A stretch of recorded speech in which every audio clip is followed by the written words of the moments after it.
నీ పైన నేను చూపించే ప్రేమ నిజమేనా అని అడిగావు కదా. సూర్యుడు తూర్పున ఉదయిస్తాడు అన్నది ఎంత నిజమో, నేను నిన్ను ప్రేమిస్తున్నాను అన్నది అంతే నిజం. ఈ భూమి గుండ్రంగా తిరుగుతున్నది అన్నది ఎంత నిజమో, నేను నిన్ను ప్రేమిస్తున్నాను అన్నది అంతే నిజం. ఆ భూమి ఆకాశాలు ఎప్పటికీ కలవవు అన్నది ఎంత నిజమో, నేను నిన్ను ప్రేమిస్తున్నాను అన్నది అంతే నిజం. ఈ ప్రపంచంలో మన కంటికి కనిపించని ఎన్నో నిజాలు ఉన్నాయి. అలాగే నా ప్రేమ కూడా నీ కంటికి కనిపించిన ఒక నిజమే అని తెలుసుకో.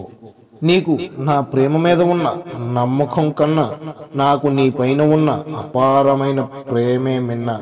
అంతేకాదు, ఆగ్రాలో ఉన్న తాజ్మహల్ కన్నా, హైదరాబాద్ లో ఉన్న చార్మినార్ కన్నా, ఈజిప్ట్ లో ఉన్న పిరమిడ్ల కన్నా నాకు నీ పైన ఉన్న ప్రేమే మిన్న. ఫ్రెండ్స్, ఈ వీడియో మీకు నచ్చినట్లయితే ఈ వీడియోని ఒక లైక్ చేయండి. అలాగే మరిన్ని ఇలాంటి మంచి వీడియోల గురించి అయితే మన ఛానల్ తప్పకుండా సబ్స్క్రైబ్ చేయండి. ఈ వీడియో మీద మీ అభిప్రాయాన్ని కిందనే కామెంట్ రూపంలో తెలియజేయడం మాత్రం మర్చిపోకండి. Okay friends, bye friends, have a nice day.